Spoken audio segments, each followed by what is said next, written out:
All right, this is a good image right here. And I was talking out, but I didn't even save it. Let me do this real quick. Pan my phone around so you guys can see where I'm at. So this is my room right here. Um, it's kind of dark right now. It's about 10 minutes before. And, I just wanted to do this video real quick. I know most brothers are asleep right now, whether you're on the West Coast or East Coast, depends on the time. But I did a video, yesterday, quote unquote yesterday, if you know what I mean. And I was pretty much, communicating with the brother. What is communication? Us using our mouth, us using our tongue, us using our members to glorify the Most High. Going through these airways, and so that's what I was doing with the brother. It wasn't anything to not a but it wasn't anything to offend anyone. I didn't want anyone to get offended. It's just there's a reason why I do things the way I do it. And everything's going back to its original point. I mean, come to think about it, each name that we have, it has a certain theme and it has a certain position and it has a certain dynamic to it. Some of us go by multiple names. Some of us have only one name. Through my life, I've used a few names that has, different backgrounds to it, if you know what I mean. And come on, sir. We're in that time, and I don't feel like I'm being careless, right? I feel like he's having me be more serious in the things that I believe in, and my point in this walk, because it's not getting any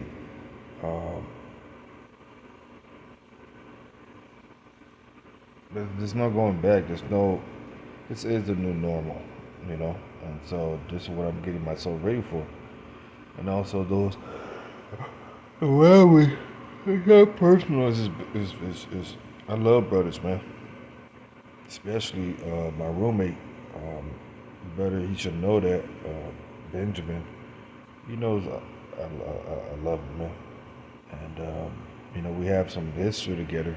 I remember when I first seen this brother, man. Just going back like a year ago, when I first came across his channel.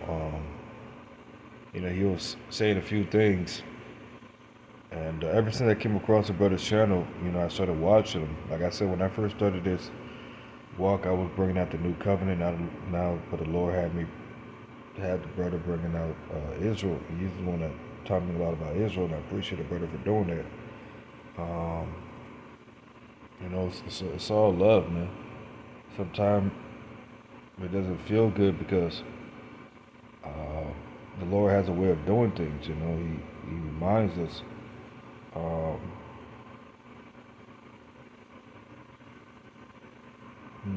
The position that we're in and who we are. You see, and it goes both ways too. So, as far as that, I actually have love in my heart, man.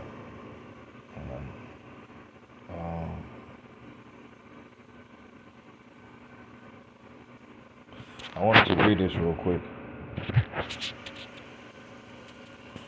In 1 Corinthians chapter 7. It says teaching on marriage. I'm going to start at verse 1. This is Paul's teaching to the Church of Corinth. What was the Church of Corinth known for? They were very hard-headed, very They were in all types of things, doing all types of things. So Paul was looking out for the churches. He was watching over the churches, and he was communicating with all these different churches. 'Cause he was watching out for their soul. So it's a teaching on marriage, verse 1.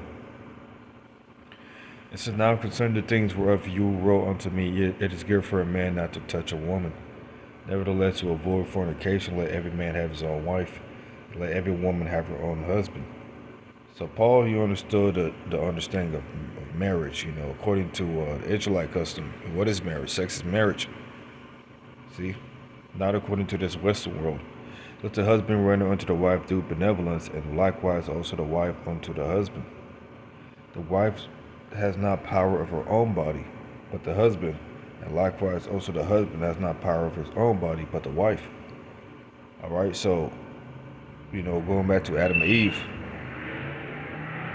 they were both supposed to take care of each other, And now when we go into the new covenant,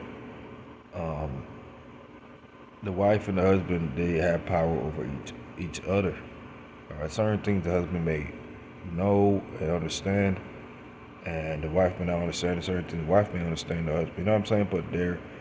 But in this scenario, they have power over each other. Alright, that's what I'm trying to get at. Verse 5, "Defraud you not the other, except it be with consent for a time, that you may give yourself to fasting and prayer, and come together again, that Satan tempt you not for your incontinency." Look at that word for incontinency real quick.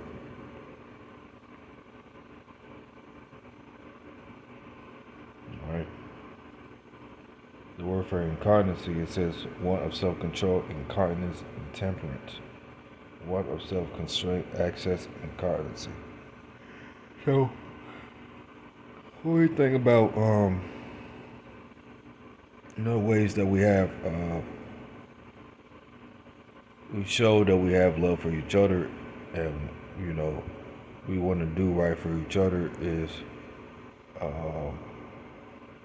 being there for each other, and even with these devices we can it gives us certain power that we have.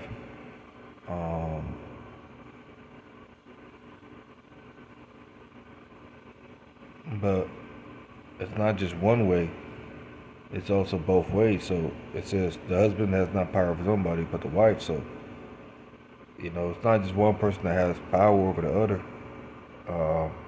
It has to be a balance, so the other has power over the other in some type of way, to show that love.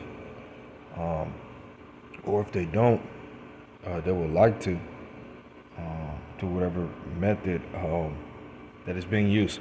For I would that all men were even as I am myself, but every man has his proper gift of God, one after this manner. But that's my bad. Verse 6, "But I speak this by permission and not of commandment, and another after that one. I say therefore to the unmarried and widow, it is good for them if they abide even as I. But if they cannot contain, let them marry. For it is better to marry than to burn. And unto the married I command, yet not I, but the Lord, let not the wife depart from her husband. But if she depart, let her remain unmarried, or be reconciled to her husband, and let not the husband put away his wife. But to the rest speak I, not the Lord. If any brother has a wife that believeth not, and she be pleased to dwell with him, let him not put her away." Alright, so this goes into the law of marriage right here. That's what us Israelites are known for. The man likes to have a lot of sex, we have a lot of wife. Solomon's a main example.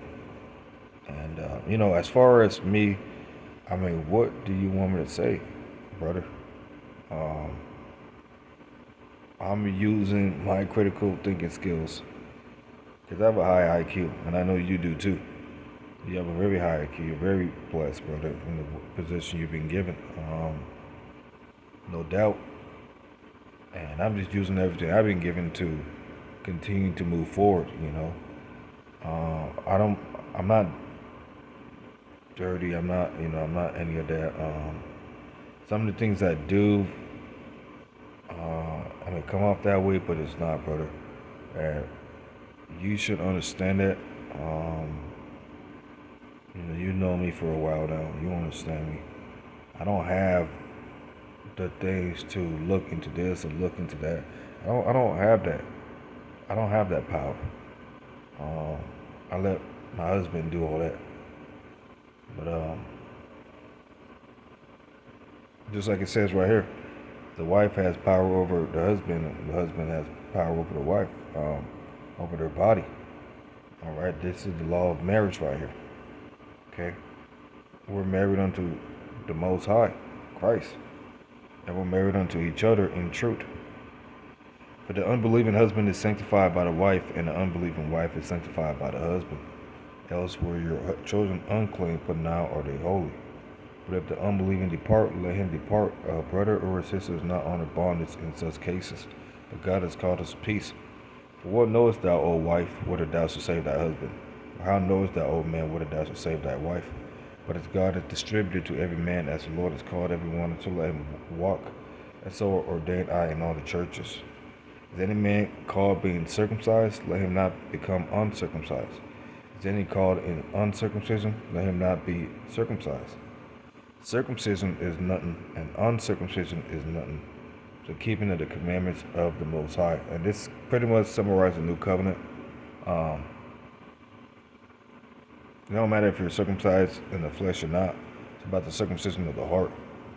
That's what's important. Let every man abide in the same calling wherein he was called, or thou being called, being a servant, care not for it, but if thou mayest be free, use it rather. For he that is called in the Lord, being a servant, is the Lord's free man. Likewise also he that is called, being free, is Christ's servant. You are bought with a price, be ye not the servants of men. Brethren, let every man wherein he is called therein abide with the Most High. Now concerning virgins, I have no commandment of the Lord, yet I gave my judgment as one that has obtained mercy of the Lord to be faithful. I suppose therefore that this is good for the present distress. I say that it is good for a man so to be. Or thou bound unto a wife, seek not to be loose, or thou loose from a wife, seek not a wife. But and if thou married, thou was not sinned, and if a virgin married, she has not sinned. Nevertheless, such shall have trouble in the flesh, but I spare you. So if you're married, you're gonna have trouble in the flesh. You know, sometimes, hey, you may have a wife, hey, she may be giving you all types of hell, man. She may be causing you all types of havoc. All right? What is your job as a husband? To fucking take it. Understand that that's what comes with marriage. See? Same vice versa. If you're a wife, you're going to have sometimes trouble with the husband. He may be doing this and doing that he may not necessarily like. Women are emotional, you know? They do things based off emotion. The man's the one that has the logic. So they balance each other up. She doesn't have power over her body. He doesn't have power over his body. All right? But this I say, brethren, the time is short. It remaineth that both they that have wives be as though they had none, and they that weep as though they wept not, and they that rejoice as though they rejoice not, and they that buy as though they possess not, and they that use this word is not abusing it, for the fashion of this world passes away. So Paul is pretty much saying, hey, you know, the time is short. You know, you can have a wife and this, that, and the third, or a husband, but, you know, the times we're entering in, you know, it's like if you had none, man. And in my case, you know, I don't really have a lot of wives, man. Benjamin didn't have a lot of wives, you know. They all got destroyed. So what happened? You know, they went into the field of the girls dancing. I think they were dancing in the field. And pretty much, you know, after the war with Israel, you had some wicked Benjamites. You know, you had some. The tribes were always at war with each other, man. You know, all the tribes had some things that they had going on. You see, but you know, the point I'm trying to make is, you know, they took wives of the daughters that was dancing, and they became their wife. Okay.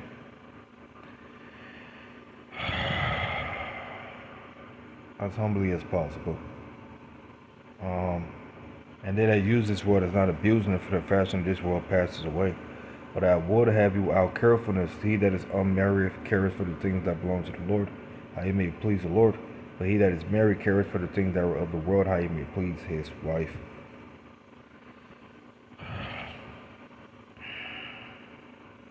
Um, and then it goes on to say, both Mary and the Spirit. I'm gonna read this, and that's gonna be it. But if any man think that he behaveth himself uncomely towards his virgin, if she pass the flower of her age, and these so require, let him do what he will, he sinneth not. Let them marry. Nevertheless, he that standeth steadfast in his heart, having no necessity, but has power over his own will, and has so decreed in his heart that he would keep his virgin, do as well. So that he that giveth her in marriage do as well, but he that giveth her not in marriage do as better. The wife is bound by the law as long as her husband liveth, but if her husband be dead, she is at liberty to be married to whom she will, only in the Lord. And that's double fold too. If her husband dies, then guess what? She's free. She can choose whoever she wants to choose. Same thing with the new covenant. We're married to Christ. We're married to Him and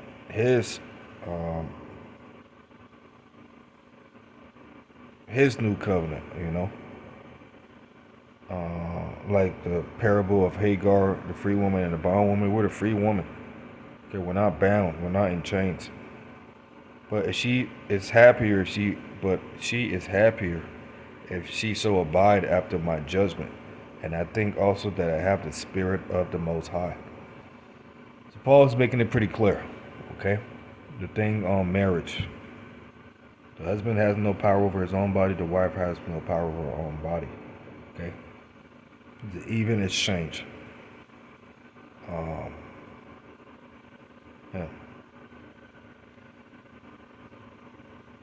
But anyways, with that, man, all praises to the God of Abraham, Isaac, and Jacob. Hey, you better stay strong, man. Endure. Hopefully, like Paul said, man, it was for your edification, not for your destruction. I got love in my heart, man. Brother, roommate, it's no ordinary love that I have. I'm sorry. It's just not. So, peace and grace. Stay strong, brother. I trust you. Trust me. Okay? Love you, bro. All praises to the God of Abraham and all you brothers out there doing the right thing. All praises to the God of Abraham, Isaac, and Jacob. I would, before I go, I'm gonna say this too. Scripture said we're gonna dash them with a rod of iron. So, dragon's tail. I need my dragon's tail back. Okay. It's not just the husband that has power over the wife's body. The wife also has power over the husband's body. So, if Paul is saying this, then that's what he's saying.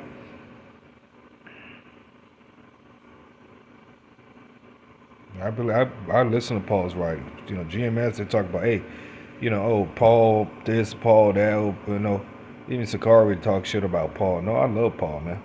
Paul's writings were heavy in the spirit. Yeah, he knew more than Peter. See? He was taken up to certain heavens that even the other disciples couldn't go.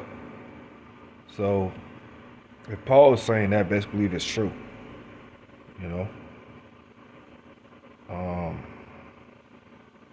That's what we have to follow. And with that, hey, Shalom. Catch you brothers on the next one. Hey, I'm out. That's a brother Ahmad Gabar. Slack you. I'm out.